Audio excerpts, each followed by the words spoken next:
नमस्कार। मिथुन राशि पर चर्चा करेंगे।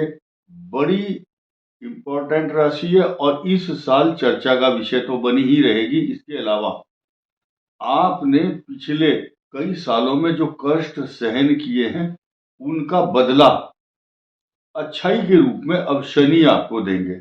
और शनि ही क्यों नहीं, क्योंकि टॉपिक यहाँ पर सिर्फ शनि का है, तो आप ये ना समझें कि सिर्फ शनि की बात कर रहे हैं।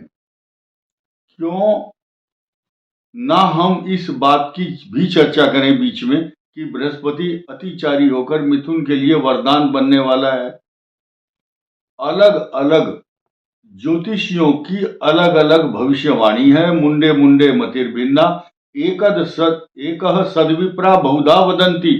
एक ही सत्य को लोग अलग अलग ढंग से बताते हैं। एक देखिए, यहां मिथुन राशि पर अतिचारी होने वाला बृहस्पति 2025 में होगा। बहुत तेजी से विकास के योग क्यों बन रहे हैं और क्यों हम चर्चा कर रहे हैं और क्यों ना करें, कारण क्या है? इस राशि का स्वामी बृहस्पति है और ये राजकीय सम्मान, राजकीय लाभ, मान सम्मान, प्रतिष्ठा, पिता और कई प्रकार का द्योतक होता है जीवन में। ये कर्म है आपका और ये कर्म का जो फल है वो सेकंड हाउस है। यहां से अगला स्थान ये कर्म के बाद ये इनकम हाउस है। तो इनकम हाउस लाभ देता है, क्योंकि जो कर्म करेंगे वो आपको फल मिलता है। ये फल है आपका। लेकिन अब फिलहाल मिथुन की बात कर लेते हैं।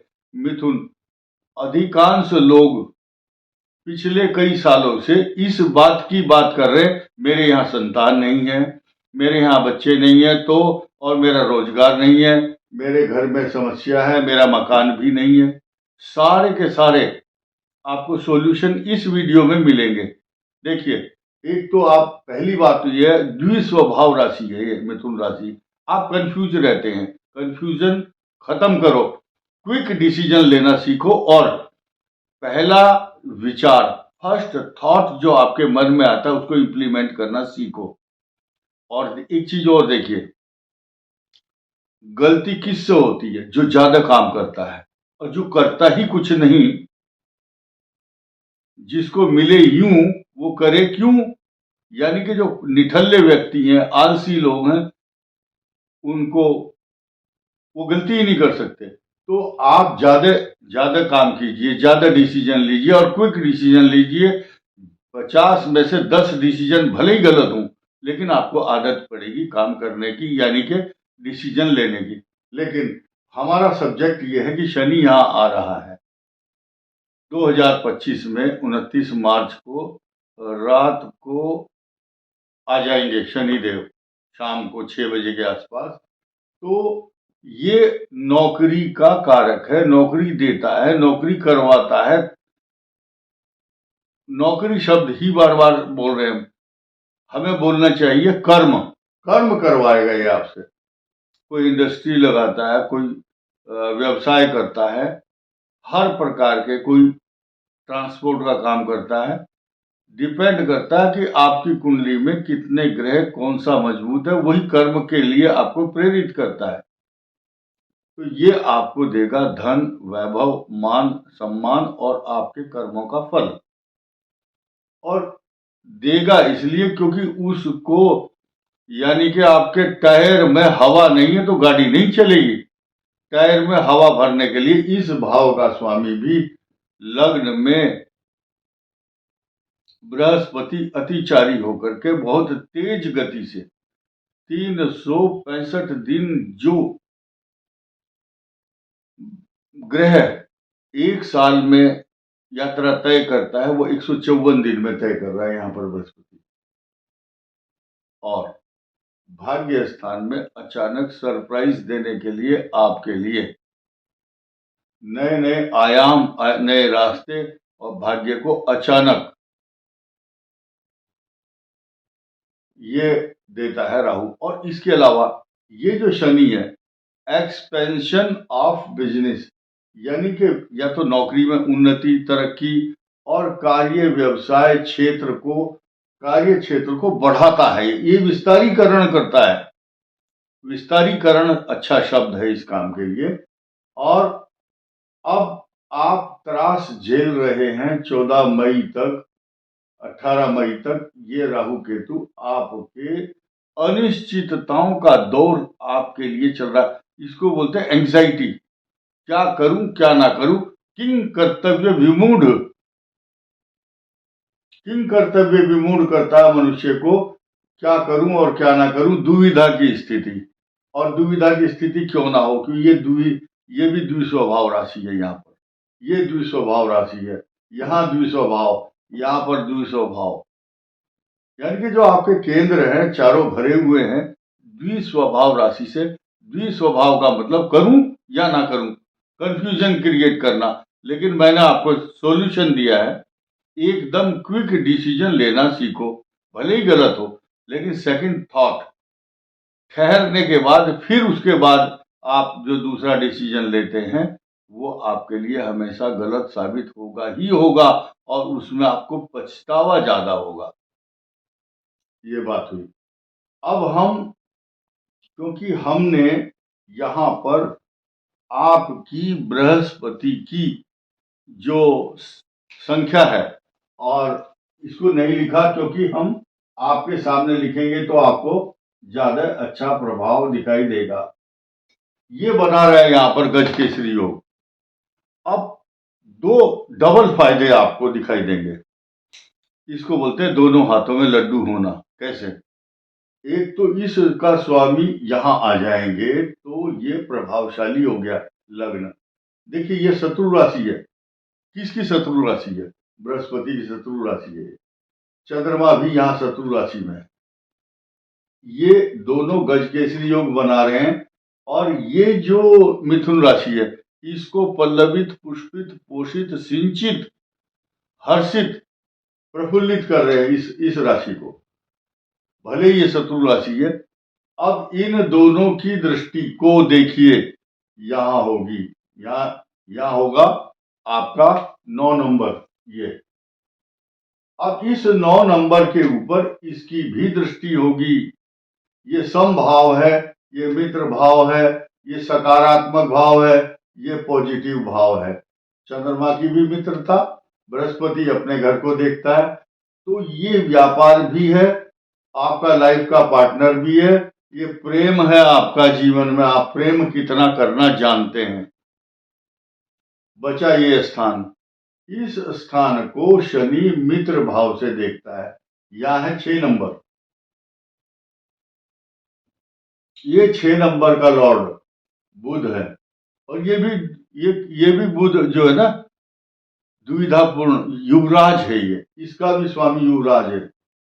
इन दोनों का स्वामी युवराज है और इन दोनों का स्वामी ज्ञान, बुद्धि, विवेक, संतान, प्रतिष्ठा, ताकत, आपकी एनर्जी, आपके अंदर जोश भरने वाला जो ग्रह है वो इन दोनों स्थानों का स्वामी। ये कर्म है और ये कर्मों के फल हैं यहाँ पर। और यहाँ चंद्र और बृहस्पति बना रहा है गज केसरी योग, और ये बनाता ही रहेगा। लेकिन मैंने अभी अभी एक शब्द कहा कि आपके दोनों हाथों में लड्डू हैं। जब अतिचारी होकर के बृहस्पति यहाँ रहेंगे तो लड्डू देंगे। यहाँ इसके स्वामी होने का श्रेय और क्रेडिट पूरा का पूरा मिल रहा है आपको, क्योंकि लगन में बृहस्पति अधिष्ठाता है, मुख्य कार्यकारी है, और यहाँ की एनर्जी है। इस पूरी कुंडली की आत्मा 10म भाव का स्वामी बन जाता है। लेकिन दूसरे लड्डू की बात कर लेते हैं। लड्डू, जब बृहस्पति अतिचारी होकर के यहाँ आएगा दूसरे स्थान पर, यहाँ 4 नंबर होगा, और यहाँ ये उच्च राशि में बृहस्पति होंगे। ये बृहस्पति उच्च राशि में होंगे। इनकी पूर्ण दृष्टि भी यहाँ पर आपके कर्म स्थान पर होगी। और ये घर इन्हीं का खुद का है, ये मालिक है यहाँ के।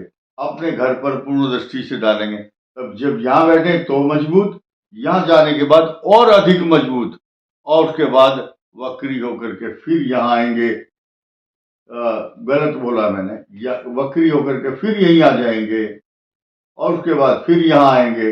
ये जो मिथुन को जो प्रिविलेज है, वो ताकत है, वो सुविधा है, वो सम्मान है, अलंकरण है, रेस्पेक्ट है, व्यवसाय है, उसका लाभ लगातार प्राप्त होता रहेगा। साथ ही साथ एक नई चीज देखिए, आपका जो भाग्येश है या भाग्य स्थान का स्वामी है, इस भाग्य स्थान के स्वामी को यह सौभाग्य मिल रहा है कि वो केंद्र में आ गया है।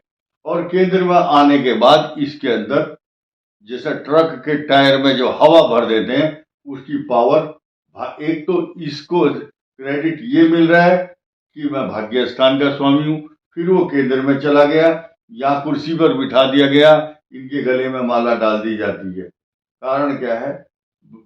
मिथुन लग्न और मिथुन राशि के लिए जो शनि है वो दूल्हा है, जिसे बारात का जो दूल्हा होता है उसको फोकस कैमरे वाले उधर, लड़की वाले सब, लड़के वाले सब उसी की तरफ देखते रहते हैं। तो शनि दूल्हा केंद्र में बैठ गया और राज सत्ता का सुख देगा ही देगा। इसके अलावा त्रिकोण का स्वामी ये जो है ना, इस त्रिकोण का स्वामी राजयोग का फल देता है। और नई बात और ये सुनिए कि आपका अष्टम जो मृत्यु स्थान का स्वामी होता है, वो आपकी आयु की वृद्धि भी करता है। यहाँ पर बैठने के बाद नहीं, यहाँ का स्वामी होने का क्रेडिट भी मिलता है। और जब यहाँ बैठ गया तो इसके ऊपर दृष्टि डालेगा। ये पॉजिटिव भाव है।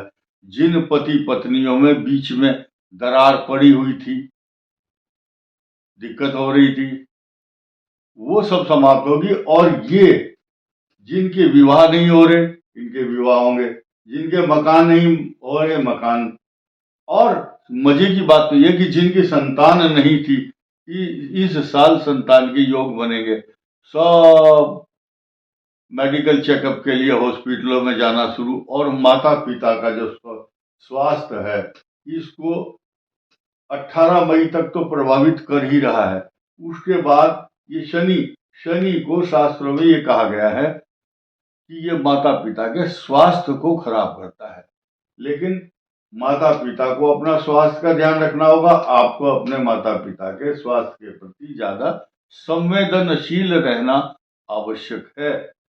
और अब मैं आपको जो नकारात्मक ग्रह, अब यहाँ पर मंगल चल रहा है नीच राशि में, और वो फिर 21 तारीख को यहाँ वक्री होकर के फिर मिथुन में शत्रु राशि में आएंगे। तो जो मंगल ग्रह है, इसकी शांति कैसे हो, ये आपको कष्ट दे रहा है, तो इससे कैसे बचें?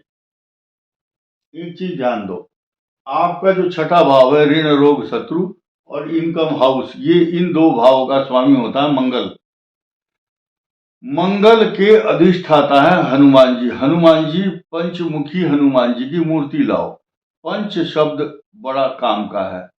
पंच विकार, पंच तत्व, पंच कर्मेंद्रियां, पंच ज्ञानेंद्रियां, जो इन सब विकारों का नाश करने के लिए, इसके अलावा 4 दिशाएं होती हैं, 4 दिशाओं से रक्षा करते हैं हनुमान जी। और 5वीं जो दिशा है वो ऊपर की। यह ग्रह और दशा नक्षत्र, यानी कि ऊपर से ग्रहों की आने वाली जो निगेटिविटी है, उसको दूर करने के लिए पंचमुखी हनुमान जी की आराधना करें या उनके दर्शन करें। उनकी चित्र, उनकी प्रतिमा, उनका फोटो अपने साथ रखें या घर में रखें और हनुमान जी की उपासना करना।